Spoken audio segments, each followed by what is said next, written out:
Marky Worthington Podcast all day. All day. Dream by night. Don't buy me a drink. Just give me $10. All day. Go down to the strip club with your floppy disk and turn it into a hard drive. Yeah, right. You'll get fucking thrown out by Big Tony. We're here to name names and make people feel more ashamed for shit that they're not proud of. Don't blow it. Keep it simple. Count your money. Well, whatever it is.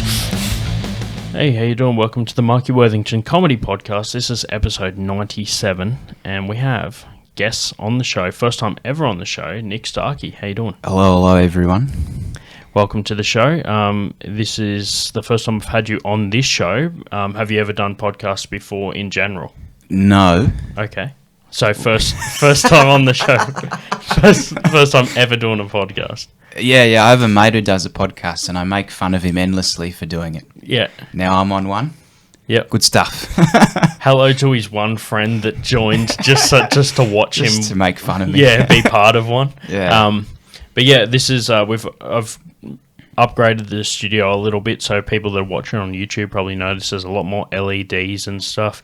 The last episode that I did, there was the LEDs, but as of yesterday, I've added my second ice hockey jersey, which is on the back of Nick's chair. Yeah. It is from the movie Goon. And it is it's an ice hockey movie about a dude that goes around and basically makes it into the Premier League of ice hockey by just being a good fighter and not actually a good player. So great movie. And the other one on the back of my chair was there at the last episode, but people may not know the full backstory. It is Casey Jones's ice hockey jersey from Teenage Mutant Ninja Turtles. Which is he's kind of like have you across the characters in Ninja Turtles, Nick? Michelangelo. No, so he's not one of the turtles. He's like a human that has become friends with them. Is that right? Yeah, he has like a ice hockey stick and a fucking hockey mask. Basically, a different mask from Jason Voorhees, though. It's not quite like horror. Yeah. But yeah, that's all I can name.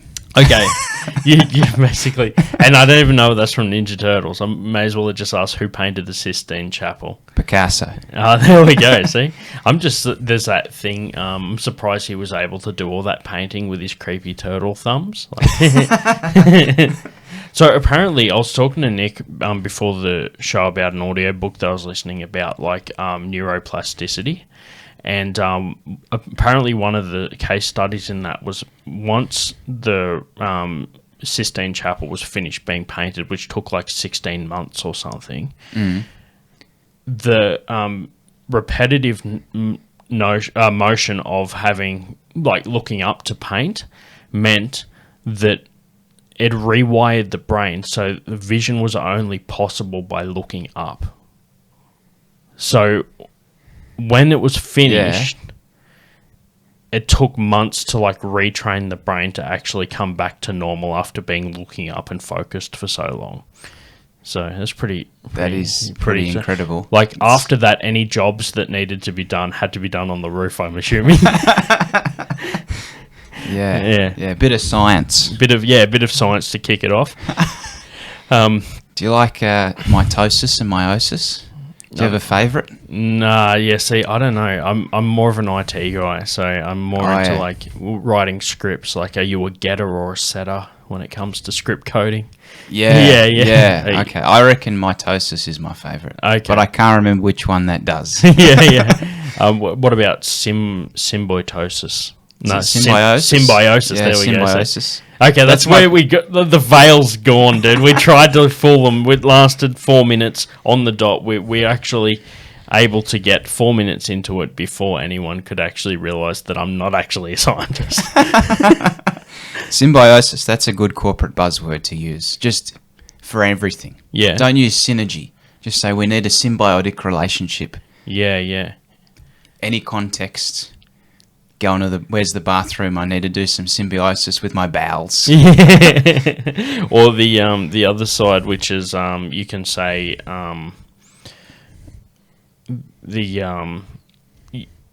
I feel like this office is getting too parasitic It's too reliant on a host, and we need to like start reducing the reliance on the host and start. That's good material, Mark. I can't believe you're wasting it on the podcast. No, I can't. Who would have thought that would have fucking nearly died on the vine? I'm glad that we're able to harvest that in its final stages of its fucking prosperity. But yeah, the corporate speakers thing. So the theme basically of this podcast is stories. We've got a storyteller show coming up at the Basement on the 28th of September. Nick's on the lineup and basically going to center most of this around stories. But one story that I've got from Office Speak is I was in an interview once and I said... they said, what's the importance of keeping good logs and records of your work? And I said, look, it's really important to make sure that if you have a new process or procedure, that it's all well documented and just put into the corporate structure and accessible for other members of the team. And they said, yeah. And I said, what did you think of that answer? And the interviewer said, yeah, no, that's good. That's a good way to look at it. I'm like, did you notice I said documented? And they said... No, I didn't. I said, see, attention to detail. That's another important thing that I can bring to the job. Did you get that job? I did, yeah. I worked there for 18 months, and it just about killed me. But that interview went well. The rest of the job was shit house. Yeah. It was one of those jobs, like, early on, when you don't know when to call a shit job, so you stay with it for a while. You know, like, you don't know. You're scared of leaving something that's not good for you. Yeah, you just have hope. It'll get better. If only I stick with it another 12 months. Yeah. This is going to improve. And it never does. It never does. No. But one thing it does improve is your ability to know when something's shit. Yeah. So when I look at it in hindsight, I'm like, well, at least I found out early on what a bad job looks like and how to cope with having a bad job. Yeah. Sometimes people don't have the experience of that until they have a lot more dependencies and mortgage and all that sort of shit behind them, and they don't have the luxury of being able to quit because it's shit, because they have to stay with it because they need an income. Yeah.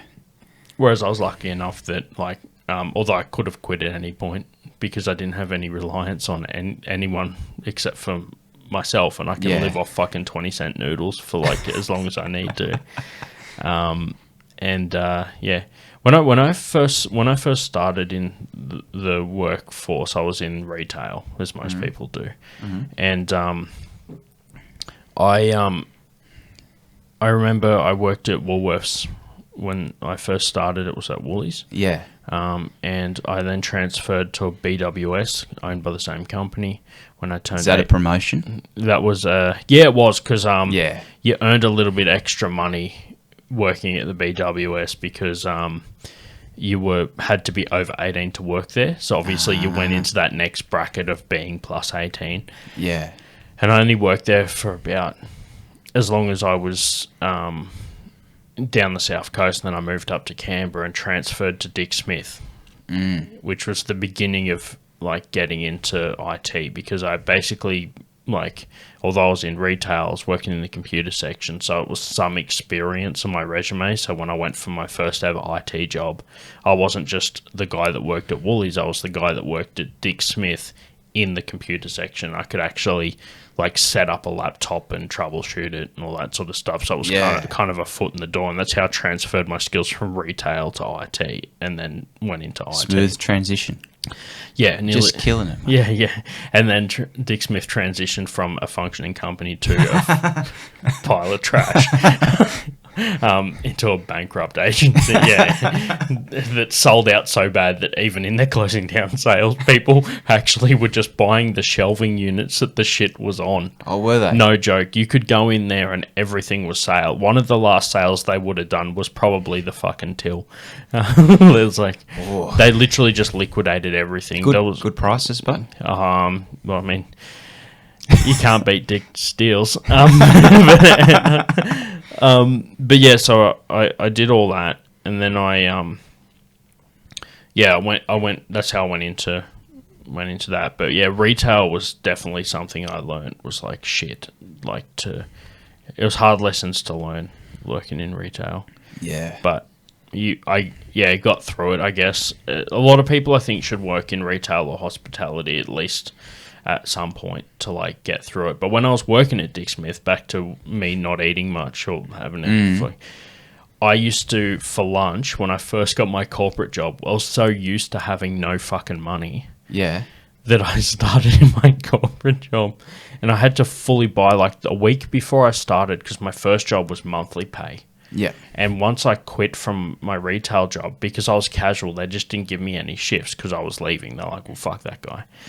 So I managed to start just after a pay cycle. So I now just started my job. I'd been already like 3 weeks without pay. Yeah. I had to buy a whole bunch of suits and shit that made me, like, up to scratch when it comes to the uniform in the office. And on top of that, it was going to be another, like, 3 weeks until my next payday. Yeah. So here I am wearing my Lowe's suit in my new corporate job, eating no shit, fucking boiled rice with pepper for lunch every day. Like, to try and give it some flavour. There was, like, in the tea room, there was, like, a pepper shaker there. Oh, one of those, like, cafe peppers. Yeah, the fucking, the old Saxa. Oh. You know, the Saxa salt? Yeah, like, one of those, but pepper. Yeah. Oh, they're awful. So, luckily before... Probably damaged your organs. Probably, permanent damage, Yeah. But the saving grace was, when I first moved out, I bought, like, a 20-kilo bag of rice, and I just kept it. And for some reason, that was my way of prepping for that corporate job. I didn't even know. Yeah, you must have been, like, the only person who bought a Lowe's suit and wasn't going to court. Yeah. Or a politician, like, that wanted to, what's it? Who's that? The Polly that was that owns the mines. Big guy. Yeah, Clive Palmer. Clive Palmer, dude. Yeah. So no shit. This was at the same time that Clive Palmer was in politics a lot. Like, he was like on TV a lot. And I'm glad you mentioned that, because no fucking shit. I'm in the tea room. Yeah. And because I bought one of the suit packages, so it's not just the suit; it comes with a matching shirt and tie, like that complements the colours. That's just good value. Yeah, I couldn't say no; it'd be stupid not to. So I walk in to the tea room. I'm eating my boiled rice with fucking pepper, and on the TV in the tea room is Clive Palmer doing a speech. And then I realised we were wearing the exact same suit. So I did some research, and Clive Palmer actually boasts that although he's a politician and a billionaire, he still shops at Lowe's. He's like a spokesperson for him. Wow. My court comment rings true. It's fucking true, yeah. And not to mention, it's the only place you don't have to pay a fortune to get a fucking 6XL. So that's probably actually why he doesn't do it. Yeah. We'll skip over that detail, Clive. Yeah, exactly. Yeah. If you're listening to the podcast, Clive. Good luck. Good luck at your court date, mate. Soon enough, I'll fit into his fucking suits if I keep fucking going, man. I'll tell you what, I've eaten a lot more than fucking rice and pepper these days. Like, now that I think that when I can afford to eat out, I do it all the time, dude. What about yourself? You're pretty trim. You just came back from the gym. How's your? Do you keep fit? What do you do for fitness? I go to the gym. I like to do weights. I don't like doing cardio because cardio makes me pant. Yep. And then I go, oh, this sucks. This is no fun. Yeah. I'm breathing heavily. Yeah. So I go to the gym, do some weight training. Deadlift makes me pant though. Yeah. Deadlift that works me hard. I did deadlift today. Yeah. 300 kilos. Oh shit. No, I don't. No, not even close. Just joking, yeah. But yeah, pretty much just gym. I'd like to go for more cardio, I think. I think that'd be good for me, especially coming back from America. Yeah. A few extra kilos. Yeah. Do you reckon it's harder to eat better when you're traveling? Yeah. Yeah. You the only thing you can rely on to not gain heaps of weight is just skipping meals. Yeah. Especially in America, everything's so generous. Yeah, was it like that? Like everything was generous? Portion sizes are massive. Yeah. I did like that, though. I like that in a restaurant. I don't like going to one of those degustation ones. Yeah. And then you pay $140 and you're like, I still want... I'm just go home via KFC. Like, Yeah. this was good, but I'm not into the artistry of the cooking. I just want good food. I don't care if it's all chopped the same. Just give it to me tasty. Speaking of skipping meals, I went to Melbourne a few months ago. Yeah. And it reminds me of, because I go down every year. Yeah. And I've learnt how to sort of eat when I'm travelling.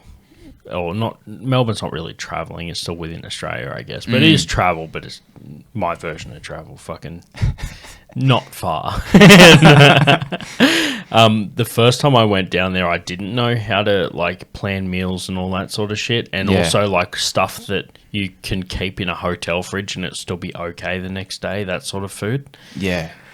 So I skipped lunch and I'd been getting tattooed all day and I planned dinner at this really nice restaurant down there called Mionnair. Yeah. It's like a Viking restaurant. Viking? Yeah, Viking. Please explain a little more. Okay, so it's basically there's one in Sydney as well, but the one in Melbourne, it's like this. It feels like you're going back in time. Right? Yeah. You just walk into this like speakeasy style restaurant. It's all decorated with like Viking like themed furniture. There's like a giant, like the bow of a ship coming through the wall. As you go in, there's a big staircase and that's like the centerpiece of it. Yeah. You walk into like the dining area, all the tables are like wooden tables, sort of similar to like style of the period of the Viking period. Yeah. Early, like whatever, the year 700, I guess. And all that sort of stuff. And then the sort of menus are like really rustic and like the meals are very like protein and veg style meals. So that's the cuisine, like old school English, maybe? Yeah, basically. The sort of stuff you'd eat if you were in Skyrim. And they have like they sort of bring out like a leather pouch. They roll it out on the table and you select which knife you want, all different bone handles and blades and stuff. Do they have funky names for all the dishes? Yeah, they have like traditional Viking names for some of the stuff. Yeah. And you end up just pointing to the number, like the item. They've got like they serve mead and that sort of stuff. Yeah, it's a pretty cool sort of restaurant. It was the first time I'd ever gone there, right? Yeah. So I've been there 3 times, and this was before the first time. I skipped lunch. I'd been getting tattooed all day, and I was like, our booking is for 8 o'clock, so I'm just going to go downstairs and get some a small thing from the fucking cafe downstairs at the hotel before we go out for dinner, because I'm so hungry I don't think I can wait for another hour. Yeah. I go downstairs, order the smallest bowl of chips they can, but because it was forced into me not to waste food, it ended up being quite a generous size. I eat the whole fucking thing and then am full when I go to this fucking restaurant. And they bring out all this awesome shit, man. And I fucking ate pretty much all of it. There was a couple things I didn't, but it was just uncomfortably full just for the sake of enjoying the shit that they had. Do you have a stitch? Yeah, but it was only 1, and in time it saves 9. So yeah, a stitch in time saves 9. Have you heard that? No. Okay. Hence my furrowed brow. All right. Well, hope someone out there's laughing because that fucking bombed with Nick Starkey. But yeah, anyway, so that was me trying to plan meals. I've learnt now to sort of space it out a bit better. Also be a bit smarter about when getting tattooed to fucking not go all day without eating, because it's pretty fucked on the body to get tattooed all day. It's because you're just tense and in pain. So I don't know what it's like to be tattooed. But it looks painful when I see it on the telly. Yeah. It doesn't look like a fun experience. Some are better than others. Yeah. But yeah, for the most part, it does tingle a bit if you got even in a good spot. Yeah. But yeah, look, this is the fucking Storytellers podcast, all right? Yeah. And I feel like all I've done is invited a guest on so that I can tell you my stories. You're not here for that. You could just listen to the podcast if you wanted to do that. Tell us some. So before anyone starts bitching about me fucking not giving you a foot in the door, all right? You know, Nick's friend out there, I'm just leaving plenty of meat on the bone. Yeah, fuck you, mate. If you ever want Nick on the podcast, at least you'll have some stories to tell because you didn't fucking get a chance to tell any of them here. So you mentioned you went to the States. You're not long back from that trip. What was that like? Tell us a story. I'll let you take the director's chair for a little while. Let's give us a rundown from go to woe, the trip to the US with all the highlights. Highlights. All right. So first of all, Chicago. Yeah. That's where you landed, yeah? That's where I landed. Well, I landed in LA. Yeah. LAX is fucking weird. Yeah. You go in. I thought I'd get a nice greeting to America because this is my first time I travelled overseas. Oh, really? Okay. Yeah. I thought when you travel overseas, there'd at least be like a flag and then some words that say, "Thanks for coming, welcome to America." There was not that. You didn't get the Eddie Murphy welcome? No. I wish I did. Yeah. Go in. I get my bags, go through customs, and then I have to get a connecting flight to Chicago. And to get the walk between getting the bags and getting the connecting flight is through a construction zone, which stunk.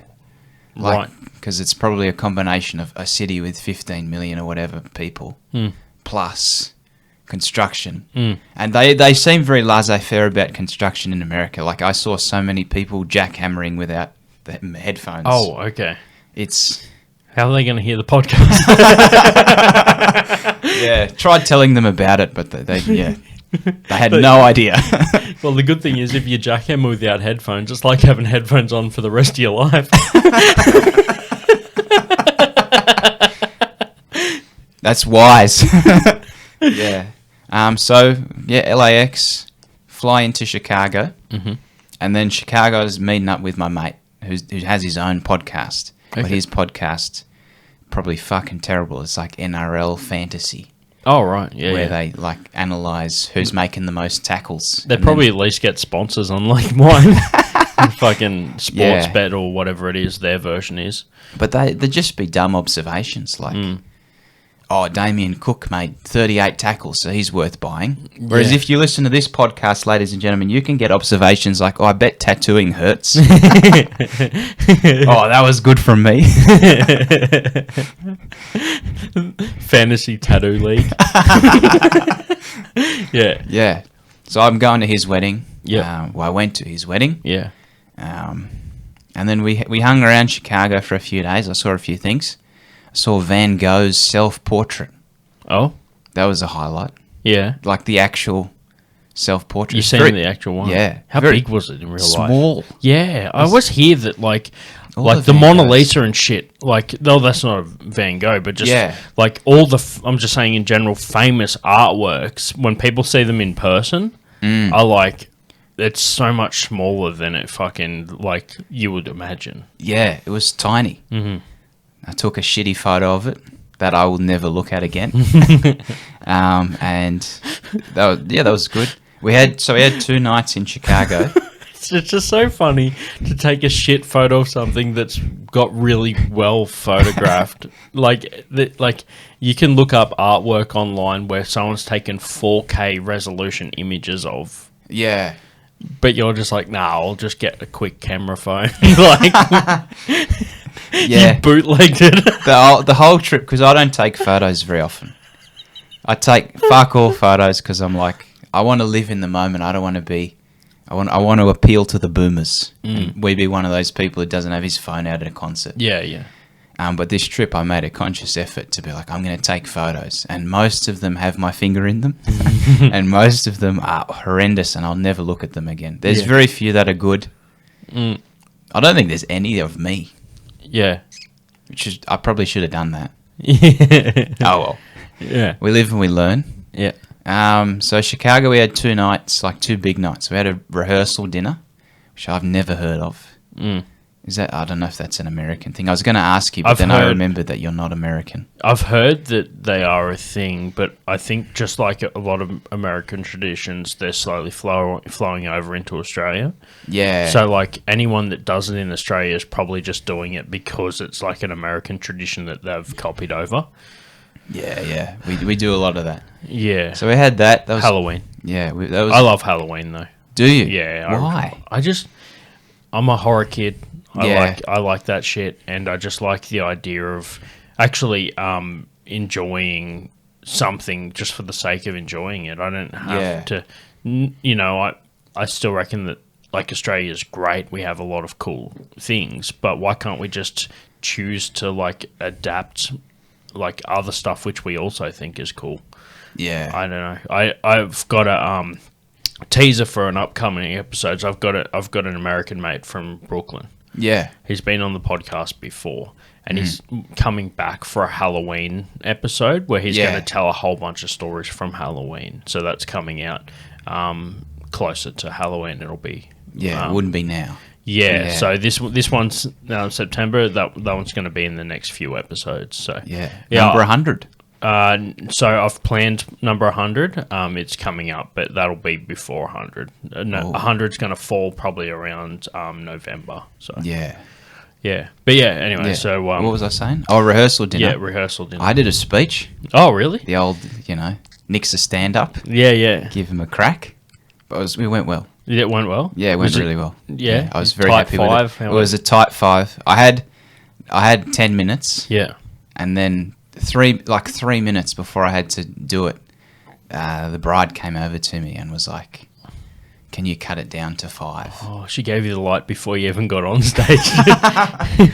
I did it because got to be accommodating. But I'm just lucky because it was in a list form. You just cut out all the good shit you had to say about her. Yeah, I should have done that at the end. Like everything that was nice that I was going to say about you, I had to get rid of it. Yeah. I had 5 minutes on each person. I had to make a conscious choice of who I was getting rid of. I've known him for longer. Yeah, I should have done that. Yeah. Yeah, I didn't do that because I'm such a good person. Yeah, you 50-50'd it. No. Like 90-10. Oh, okay, yeah. But she's American. I was going to say I don't go to America, so I don't know her as well. Yeah, true. Yeah, that's fair. I don't have like juicy stories Yeah. about her. If I did, that would be weird. Yeah. That would be frowned upon, I think. I've got a lot of stories. Yeah, she'd be like, "How did you come across these?" Yeah. Yep, so you got you did a rehearsal dinner, and that's where you did the rehearsal speech as well, I'm assuming. Yeah. So the idea of a rehearsal dinner, it's basically the exact same thing as the wedding, but without the wedding. Is that right, or what is? No ceremony. Yeah. It's like a close friends and family Right. come and chat, like a mingling thing. Right. Felt like a corporate networking in times, Right. in a good way. Is it dress up as well? Like Semi-casual? Yeah, shirt and chinos. Yeah, okay. Yeah. But not what you're going to wear on the day sort of thing? Nah, we wore a tux for that. Oh, okay. Yeah. Yeah. Bow tie. Jesus. Yeah. Yeah. Finally, your outfit would have matched your mustache. I wish I didn't tread on my dick with that punchline. Dude, I fucking had that G'd up so well in my head. That's life. There's that American comedian, Colin Quinn, who always trips over his punchlines. I love Colin Quinn. He's funny, but he's funny. Yeah, I love Colin Quinn. Yeah, big fan. Yeah. So rehearsal dinner. This is how long are you in the States for? Like a week, is it, or We're in the States for 3 weeks. 3 weeks? Yeah. And this is all within the first week. This is the first week. Yeah. Okay. So Chicago wedding was unreal. Yeah. Like I had such a good time. Yeah. I was told afterwards that I had the best time, as in I was dancing the most, and there's 170 people there. Yeah. I went hard because Yeah. they had unlimited drinks. Right. And one of the drinks they had was Glenlivet whiskey, Oh, okay. which is not it's pretty expensive. Yeah, not cheap. It's not a cheap one. Yeah. No. Yeah, so good alcohol to have. Good alcohol to have maybe 10 of. Yeah, or sponsor. Yeah. Yeah. Glenlivet. Yeah. So I need this. so you were Glenliveting it up at the party. I had a lot. That's the sting for the ad. You guys can use that, by the way. Yeah, Just give me credit. I had 10 Glenlivets, about 10, Yeah. which for me is a lot. Glenlivet, the best drink to drink when it's free. Yeah, no hangover. Gonna have to scratch that last bit. We can't fucking. Yeah. Anyway, so Glenlivet, yeah. So I didn't have a hangover. That's true. Oh, really? No Okay. hangover after 10 of them. Wow. I know. I felt like I was 18. And I did, on the dance floor, there was a lady, she was wearing thongs. Yeah. Because I guess she's wearing heels and then she can't dance in heels. Yeah. Probably should have brought runners, Yeah. True. but thongs was what she was wearing. And Nothing like wearing a fucking wedding frock with a set of kicks, dude. The Nike ones down there. I think the bride did that. Oh, really? Yeah. But I don't mind that. I think that's sensible. I think it looks interesting, but it's sensible. Yeah. Yeah. Yeah, I get it. Yeah, so I was dancing, and they were playing lots of music that I like, which I didn't expect to hear. Because I was expecting more like Taylor Swift, Ed Sheeran stuff, which I don't really get into. yeah. But they're playing old soul music, like Marvin Gaye and, Oh, yeah. and Jackie Wilson. Let's get and it stuff. on and shit, dude. Yeah, Yeah. they played. Did they? I think they did, because I was like, I better not make this too sexual. Yeah. And I just when you thought. But they were playing all this great music, and then I started jumping. And this lady in the thongs was right behind me. You can probably see where this is going. I trod on her foot, landed on her foot rather, twice. First time I was like, oh, I'm so sorry. And then like 3 minutes later, she came back out and I landed on it again. Fool me twice, shame on you, hey? Yeah. And I felt bad because she was in a lot of pain. But at the same time, thongs on the dance floor. She could see that I was jumping. Yeah. Am I victim blaming? I don't know. I don't know, man. I think she was trying to get some sort of compo claim from Glenlivet.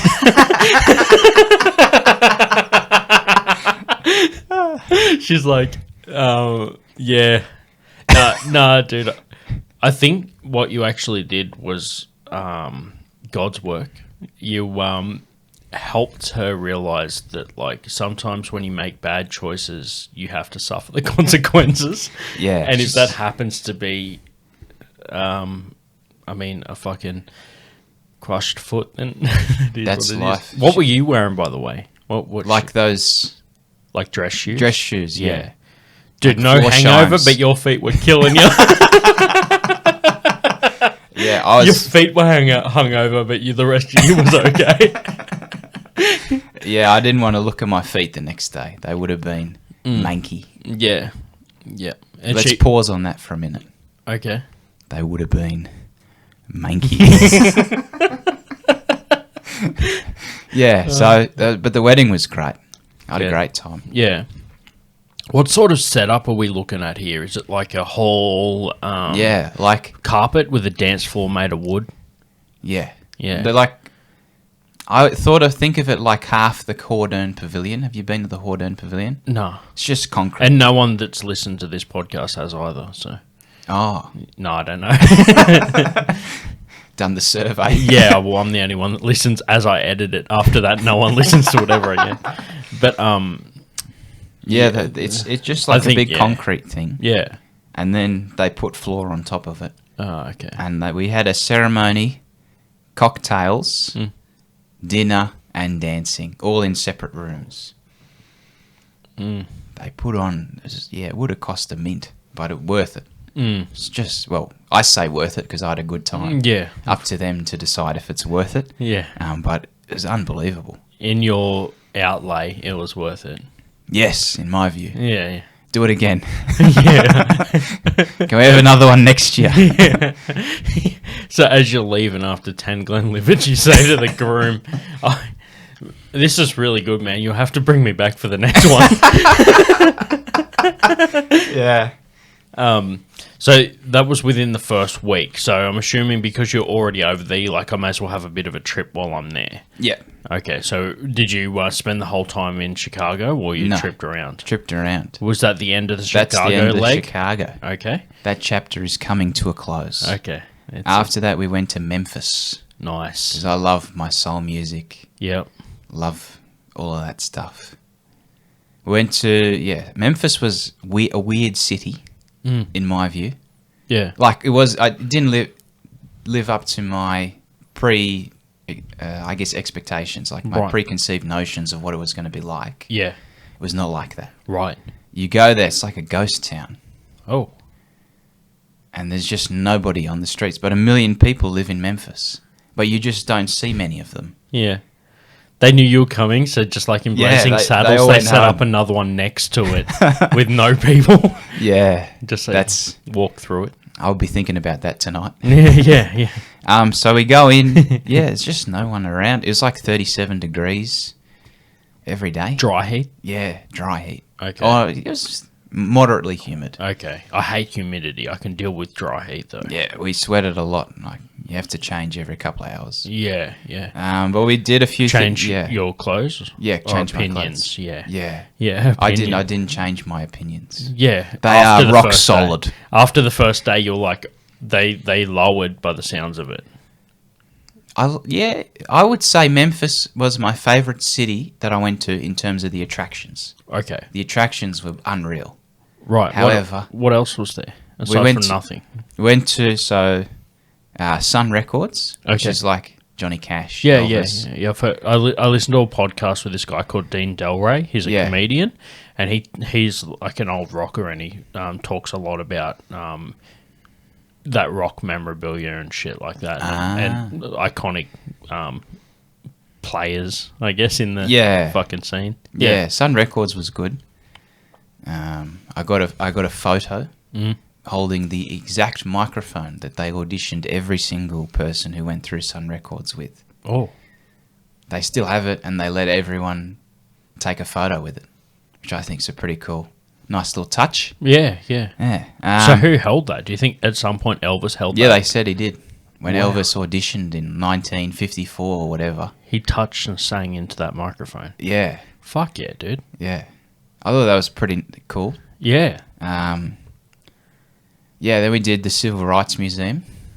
Yeah. That was... What sort of microphone was it? I'm picturing like one of the old school, like heavy. Yeah, like it's grilled. Yeah. Yeah. Not the fast food restaurant. for No, but it anyone. looks like a steak grill. Yeah. But it's rectangular. right. You know what I'm talking about? Yeah. One of those ones. Like you'd picture when you think of a 1950s microphone. Yeah. The place that some comedy clubs decide to use for their poster to show people that they're a comedy club by putting a microphone on the poster. Yeah, they put those ones, don't they? Yeah, they all tend to use that because it's like it's getting to the point now where that is becoming a cartoon of an actual microphone and not actually a microphone. Yeah. Like it's so like it's become a hyperbole of itself. Yeah, and I think as well that microphone symbolises comedy. It does. More so, because if you see a regular microphone... music. Maybe. Music, yeah. I don't know what this one would be, podcasts. Yep. And, Yeah, that's a good or radio maybe podcast or radio depending on which era you're from. I Yeah. think like if I showed it to like my parents' vintage, they'd say radio, and then my vintage podcasts. Yes. Yeah. So you went to Sun Records. Yeah. And then from there. Civil Rights Museum. Yeah. That was really good. Really well done. Learned so much. It was at the exact site where Martin Luther King was assassinated. Oh. And you can... Yeah, I don't know how much... They have like rules on like how much you can say after you've been. So I will leave it there. But it's very good, and I'd recommend anyone who goes to Memphis to go because it is quite a moving experience. Did you hear that, FBI? You can stop listening, you fucks. If I can... You're not going to get You're me. making sure that you weren't going to rat. Yeah. Actually, keep listening. I need the viewers. Yeah, the Civil Rights Museum was great. Went to Beale Street as well, which is like a big music vibe.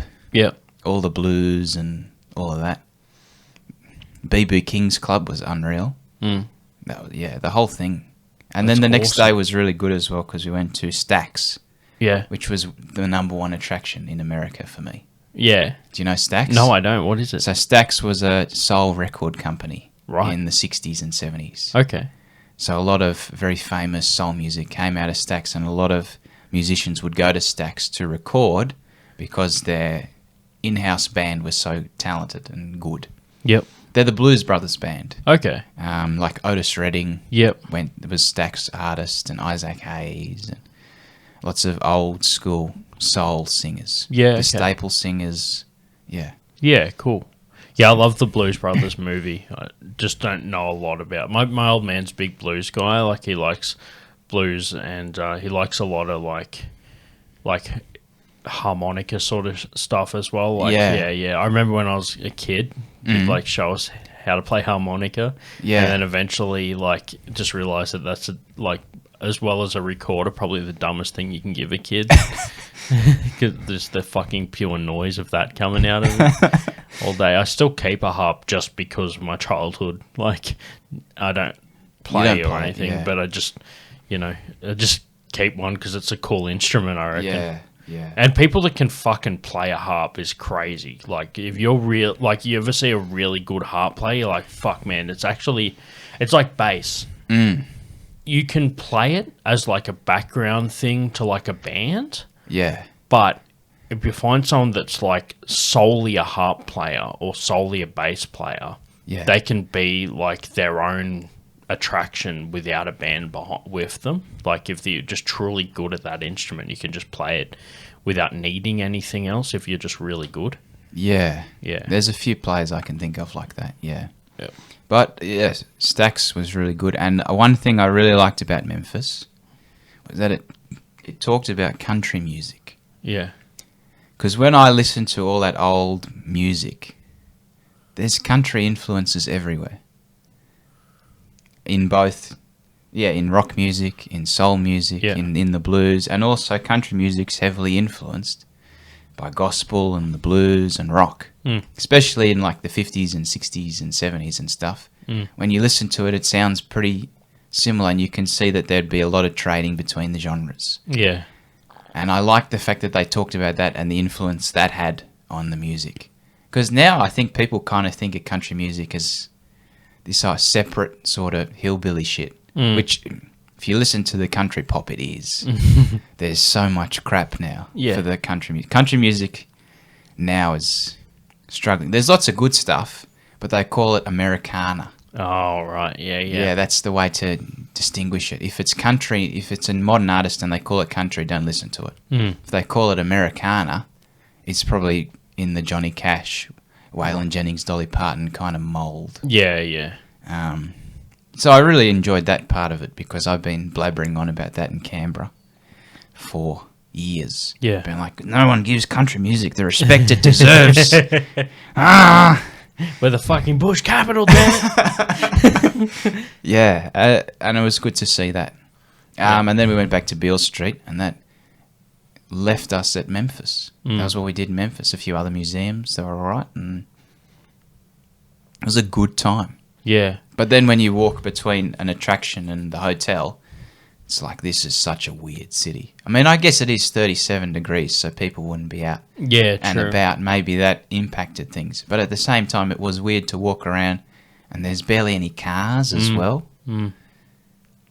Just weird. We had someone come up to us and yeah. say that they don't invest in Memphis. Yeah, right. They invest a lot. The politicians like to invest in Nashville, Yeah, but okay. not Memphis. Something I just remembered of from the South Coast, I mentioned that Yeah. before. There's a guy down there called Texas Dave. He brings a lot of like that Americana type music and stuff to the South Coast. In the 90s, he had a bunch of like old school dudes he brought out Yeah. to Australia just to play gigs here. Shit. I've got to keep an eye out. Yeah, I love that stuff. Yeah, he always goes on about.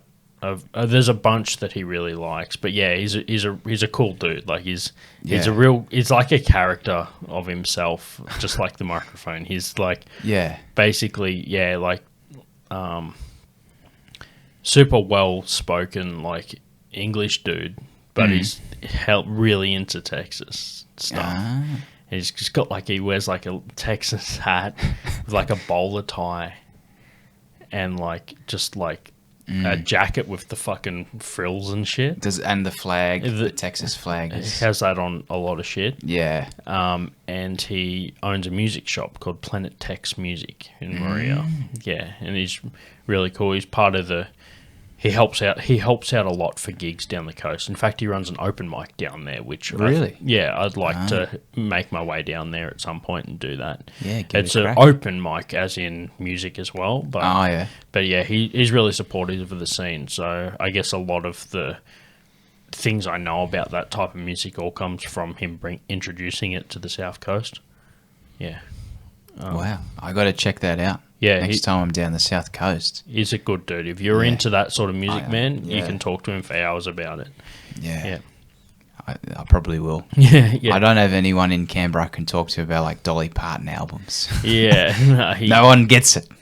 But I'll maybe I'll show you off air, but he's got a whole bunch of stuff on his like Facebook of photos from him from the 90s with a bunch of dudes. Some of them passed now. Yeah. He used to run like a Texas radio segment on like Thursday nights. He'd just play a whole bunch of like cool old like blues and shit on there, and all that sort of shit. That's good. Yeah. But yeah, I'll get around this guy. Yeah, he's good, man. He used to really bring it too. He'd bring in like the train horn. Like, you ever seen that instrument? It's like a block of wood with like... Yep. He'd like randomly play that as the intros and shit like that. He'd be like, all right, now we get to hear this band. And like he'd just bring the fun into it. Or sometimes he'd like leave the mic on while he was doing it. So you'd hear him singing along to the song while it was live on air. Yeah. Sometimes he'd do it on purpose, man. He'd just leave it on there and sing along. This man sounds like a man I need to meet. Yeah. He's full of stories. Really cool dude. So you go from there you're in Memphis, and from there New Orleans. Yeah. What a city. I love New Orleans. The vibes were great. The temperature was still about 36, 37 every day. So there were certain things we couldn't do. Like a big appeal of New Orleans was that there was going to be music on the street. No one's playing a trombone in 37 degrees. Yeah. Like, all right, I'll give today a miss. But I loved it. There's music. So there's two main streets in New Orleans. Bourbon Street and Frenchman Street. Yep. Bourbon Street is tourists, where tourists pay. I hear it can be rough at night, though, Bourbon Street. Yeah, we didn't do it. Yeah. Exorbitant. Well, I guess some of it's cheap and some of it's very expensive. Sure. But it's just people everywhere, and they're all hammered at all times. And there's a lot of people there with very weird vibes. Yeah. Because they've come to New Orleans to live it up. It's a place where they go and they do... It's the Vegas of the South. Yeah, all kinds of drugs and things. And then they just walk around. I saw people in like Spider-Man morph suits and shit. Right. Just casually in 37-degree heat. Wearing a Spider-Man morph suit, drinking like just pure vodka that's like this big. For the people listening, it's 10 centimeters. Is about 10 centimeters. Yeah, so the vodka was... Bourbon Street's just wild. When we went into the hotel, he's like, do you want to go to Bourbon Street? Because it's very touristy. I'm like, probably not. Like, good move, because don't hang around there at night. Yeah. So we were mainly on Frenchman Street, which is the music street, where they have all these incredible acts playing all kinds of music. They're all so much more talented than a lot of the local bands you get in Canberra. You know, when you go like PJs or something, and if they can sing and not sound like Ed Sheeran, you're like, oh, this is so good. Yeah. This is the best Saturday night ever. Why haven't they been signed to a record label? Someone please help this person out. And they had You're leaving money on the table. yeah, all of that like Ziggy Albert's kind of vibe. Yep. Just an acoustic guitar, and then soft vocals, really twee. Yeah. I hate that. Yeah. It's very hard to do that well, and usually you can only do it well if you're writing the songs yourself. Yeah. And they're like deep and meaningful. Otherwise, it sounds shithouse. So And the people that can do it well are already doing it well and getting paid heaps of money to do it well. yeah, because there's a huge market. Yeah. So New Orleans, yeah, Frenchman Street, bloody unreal. Music, people pulling off, like there's a lady who pulled off Aretha Franklin. It's bold. When she announced it, like, oh, I'm going to be singing Rocksteady now by Aretha Franklin, I'm like, good luck. I hope she hits all the notes. Yeah. If she can hit half of them, that's a great achievement. She hit all of them. She didn't sing like Aretha, but she sang Did you it close really your well. eyes when you listened? Oh yeah, I was transported. Yeah. Back to the 60s. Yeah. That was great. All the acts were incredible. Love New Orleans. The food. I mean, Memphis had good food as well. Good Memphis barbecue. Yeah. But then New Orleans had all the fish. I love fish. Yeah. Fresh fish. You know how in Canberra you go to a restaurant and if you order prawns, you get like 6. Yeah. You don't get 6 in New Orleans. You get like 30 Yeah. for the cool. same price. And they're fresh. And they're That's like, why fuck around? Yeah. Yeah. It's a very generous... one thing I really liked about America was how generous it was. Yeah. There's no pretensions. There's just, oh, I love you, mate. I've just met you, but I love you.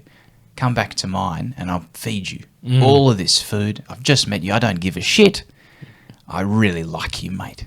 Yeah. They're really hard on their sleeve about it. Well, in the people I met were. Yeah. And I really enjoyed that. I think that's a good attribute to have. Yeah. That sounds welcoming. Yeah. So were you mostly around the south or? Yeah. We went, well, after that we went to the Rocky Mountains for a detox. Yep. Don't have too many stories from there other than just looking at nature and being like, oh, wow, we're at a high elevation. Yeah. Yeah. We did get a nail in our tyre, which was annoying. Yeah. And then we went to the mechanic to get it done. As soon as we go to the mechanic, there's a big sign out the front of the mechanic saying no masks allowed. Oh. So I went, okay. We've got an ally. You're like, fuck. Yes, this is No, my guy. Fucking gonna have to take off my fucking Spider-Man suit. Yeah. Yeah, no morph suits in here, mate. Yeah. So we were like, all right, let's not bring up COVID with this guy. Yeah. Let's just talk about other things, like how's the weather. Oh, he'll steer it for sure into that conversation. I felt at times he was trying to, Yeah. but we avoided it. Just like a thumb on the ass. You can just tell it wants to go in, but it's trying to suss it that's out. what It's they a say. survey. That's more what of they a say survey. about anti-vaxxers. It's like a thumb on the ass. Yeah, you just never know if it's, Yeah. you don't allow it to enter the conversation. Thanks, Norman Swan. Oh, fuck. So, yeah, then we went to Denver. That was pretty cool as well. Yeah. I like Denver. But it just felt like a city. Yeah. Didn't feel... There were no real... there were attractions, but there weren't major attractions. I don't think too many people go to Denver for maybe marijuana, but they're not going there for something very specific, I feel. Just felt like a big city with, they've got a museum, so we'll go to the museum. Yeah. Is there anything special about the museum? Not really, but it's the museum, and it was a great museum. Yeah. But Was it a museum of art. art? We saw a few art museums. Yeah. Yeah, I've seen so many artworks lately, just pictures and shit. Yeah. Some of it's really cool, Yeah. but I'm all arted out. Like, I can't do any more. You're done, yeah. I'm done. I'm not... I like visual art, which I didn't like before. Sure. Or maybe the past year I finally, appreciate it. But I still, I'm not going to go to the art gallery every month. I'm not that kind of guy. Yeah, I've seen it. Done. Yeah, It's I've my seen paintings. I didn't used to be into art. I'm not really into it. now, but I did when I was in high school. I got the opportunity to go. They were going up to like the Archibald Museum in Sydney, the art class. I wasn't even in the art class, but my girlfriend at the time was. Yeah. And she was like, "Do you want to like? We have the option to take other people if you want." And I was just like, "Fuck, it's a day off school." Yeah. We had to meet up at the school, South Coast, 5 a.m. to be up in Sydney by whatever time, like what that was going to be, 9 or whatever. And walked around the museum for 2 fucking hours, and then came the fuck back home. That was it. That was like an up and back trip. Yeah. But the art in there was actually pretty good. Yeah. Yeah. One my because it was like a display of those sections. One section was a lot of the stuff from the schools, like the high school, like HSC sort of marking artworks that had made it into the museum. Yeah. And there was a section there of classic art, and like sculptures, all sorts of shit. And one of the artworks that was in there from a school kid was one of my favourite artworks in there. Simple design, fucking awesome. So what they did. Yeah. Do you remember, it's not as common now, but when I was younger, they had like Warhammer and shit like that, and it came in they call it a sprue. It's like basically the mold which the plastic's all poured out into, and like it's just like a rack of all the parts. You got to cut them all out and put it together, right? Yeah. Someone disassembled an entire push bike. Yeah. And then assembled it into like a rack as if it was like a push bike you had to put together yourself, and spray painted it all completely white. So it looked as if you had to pop it all out of the mold and then put it together and then paint it. But just had it on the wall as like a disassembled push bike on a rack. Yeah. Similar to like a Warhammer piece. Yeah, that's interesting. I just thought it was a cool concept and it looked cool. Yeah. Do you have any shitty photos of it? I did. But I spoke about this on the podcast. A few months ago, I accidentally deleted a bunch of data off a hard drive, and that included a lot of those photos, so I don't have it anymore. But up until recently, I still had those photos like 10 years later. Yeah, if only I'd known you 9 months ago. Who the fuck knows, man? You might, in 9 years' time, delete your shitty photo of the fucking self-portrait and go be talking about it on your own podcast by then. But, let's wrap up the American tour. Yeah, it was long. Was there any spots after that? Did you just fly San back? Fran. Yeah, San Francisco. Was there anything in there? Yeah, I saw mates that live in the area. Yeah. One of them works in Silicon Valley, one of them's at Berkeley. Okay. So just hanging out with them.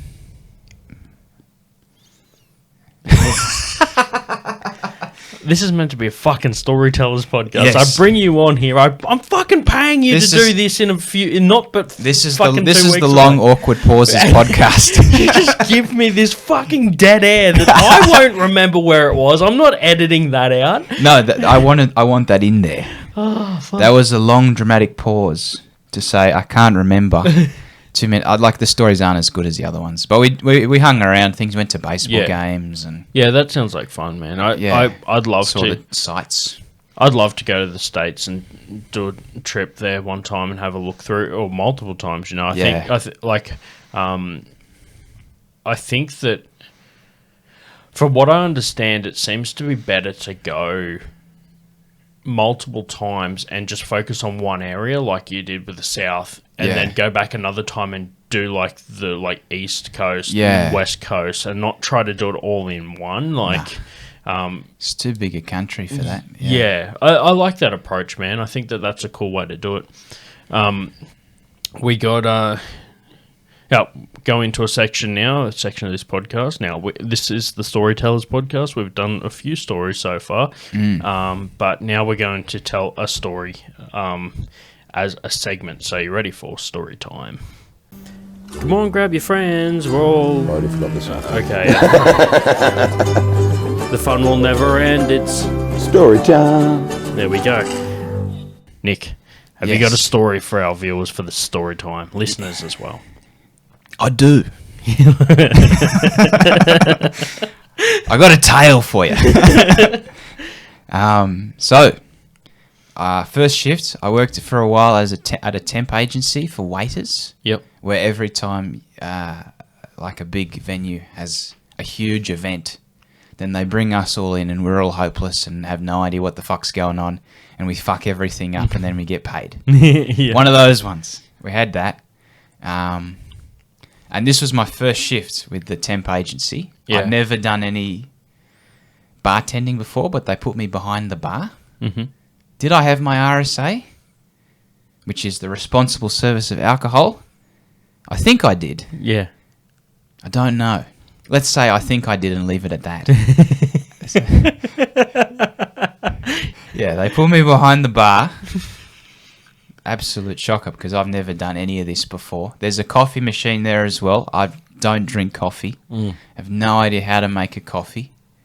So I'm just hoping and praying that nobody orders a coffee. And it's only me behind the bar on my first shift. There's nobody to tell me what to do. I've never made cocktails before and people are coming at me like, oh, can I have a mojito? I'm like, oh, if you tell me what's in it, I can do that for you. You're like the bartender from The Shining, just one person behind the whole bar. Yeah, like it was very weird. People were pouring their own beers because I had so much to do and I didn't want a line. Yeah. So I just come around and pour yourself a beer. I'll set up the machine and we can streamline this whole process. I did not get caught, thank God. And the main story I wanted to tell was similar vein. Someone came to ask for a coffee. And I said, I've never made a coffee in my life. How do I do that? I'll describe, and they were unwilling to come around because they felt that they were like 80 and they're like, oh, I can't do that. Yeah. That would be. That's breaking some sort of law. Yeah, I've broken a law if I do that. Yeah. And I'm not going to jail again. So I've just got out. 50 years. So there's this. They made a coffee 50 years ago. So they wouldn't come around. So I'm like, all right, well, I'm going to have to describe the machine. And then based on that, you're going to have to tell me what to do to have this coffee. Yeah. And then I'm going to charge you for it, even though you did all the work. So I did all the levers. I did the frothing as well. Yeah. Because I think they had a cappuccino. Is cappuccino the one where it froths? It's probably. Maybe. Yeah, it's one of them. Yeah. Listeners, write in if it is. I'm getting interaction, Marky. It's about effective interactions, to be honest with you. Yeah. So if the FBI's still listening, we need help on coffees here. Yeah, how do I make a cappuccino? Yeah, if anyone knows how coffees go, it's people that fucking sit out the front of people's houses and watch them all day. Yeah. So they talked me through it. The frother, I fucked that up so badly. Like it went everywhere. Because I think you know how you have the bubblers at school, and when you're on the bubbler and you put your thumb on it and then you can spray people. Oh, yeah. I think I did that with the mug, with the frother. Oh, right. Got it on myself. Yeah, I think. little prank, yeah. Yeah, just a little prank for myself. Just to get Little you through fun. your shift. Yeah. Then at the end of the shift, I get to look like I've been in like some sort of incident, some kind of war. Like, oh, you wouldn't believe what happened with the frother, bro.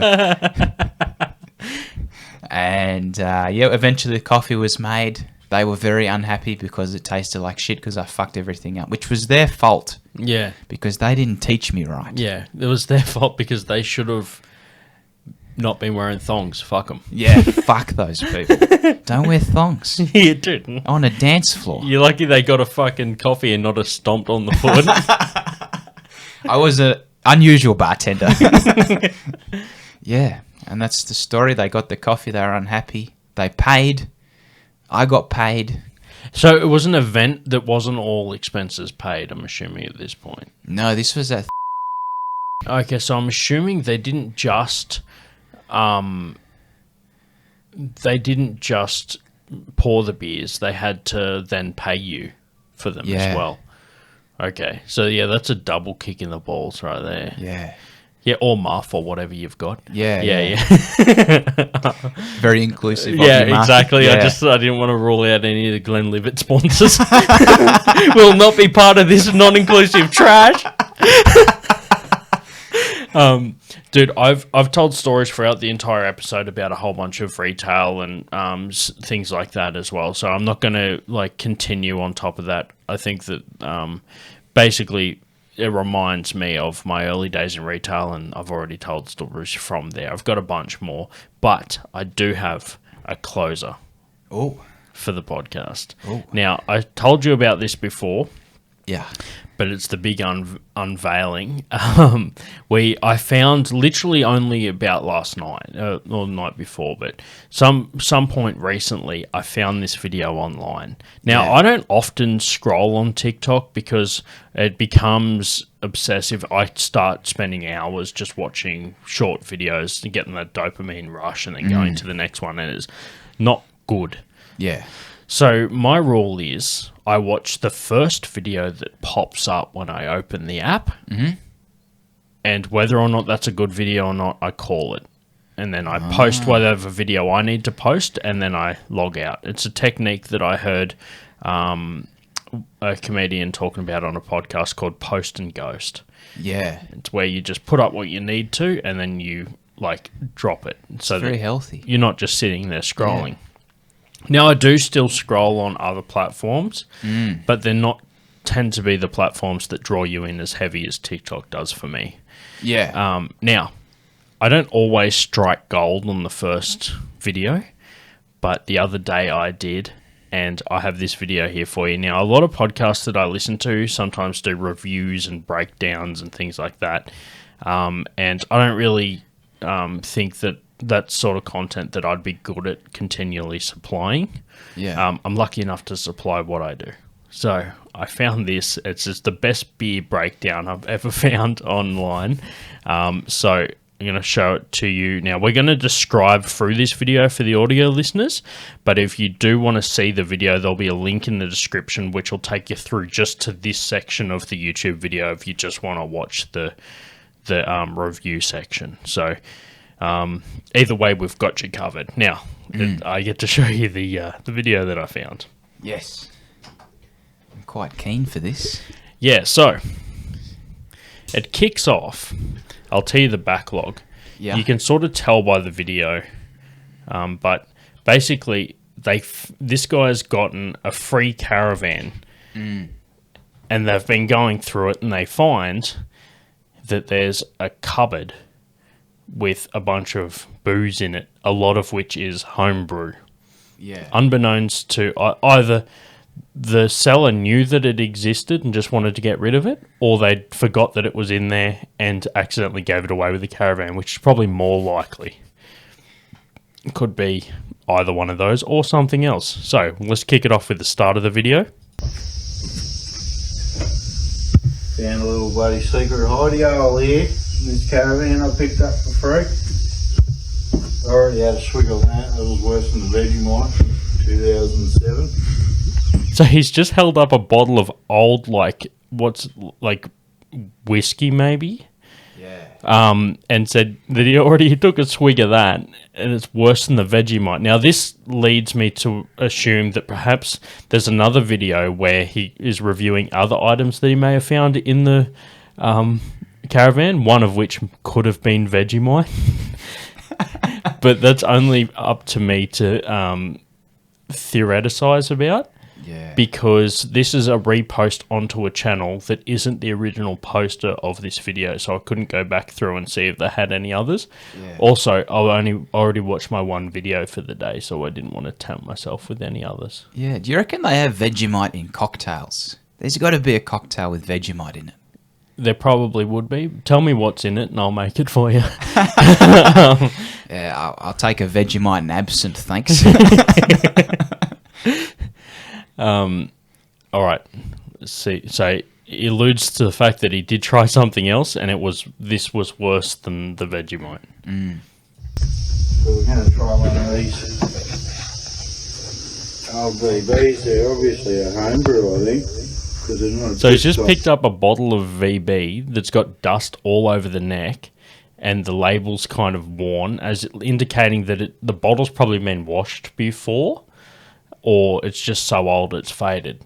And he realises that the lid on the VB isn't a twist top as it traditionally would have, so it's most likely a homebrew that's had the beer rebottled inside the VB. It's basically an illusion of a VB with a different beer in it.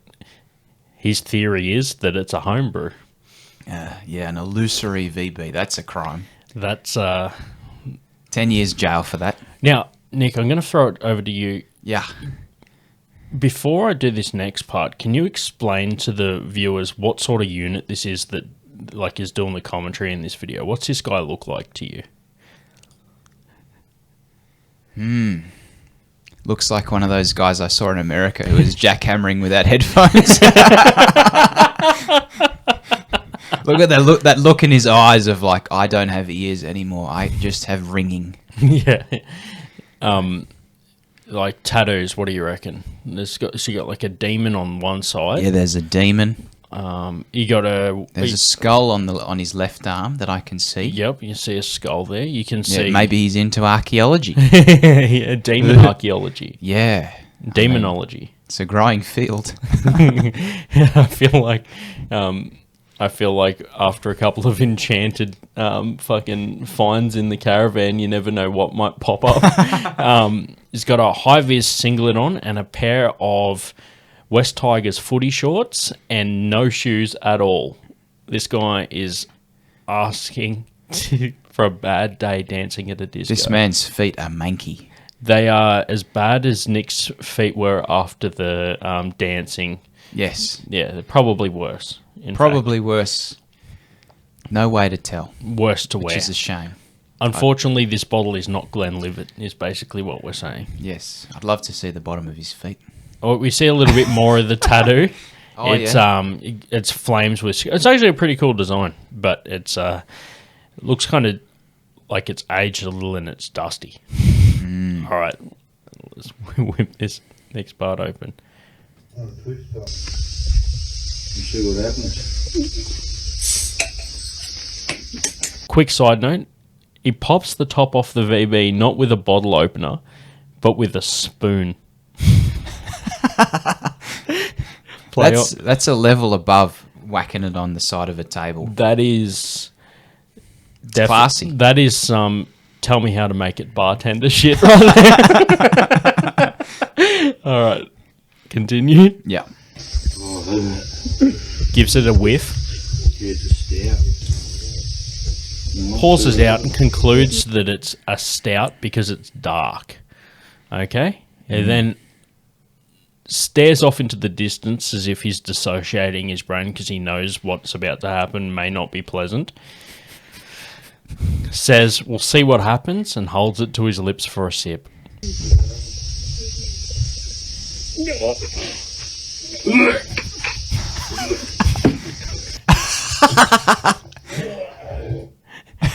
He clearly doesn't like it. It's not good. But just all good stories, this has a punchline of sorts. The best part of this video is his conclusion of what he reckons may actually be the outcome of this beer. Might be better cold. Might be better cold.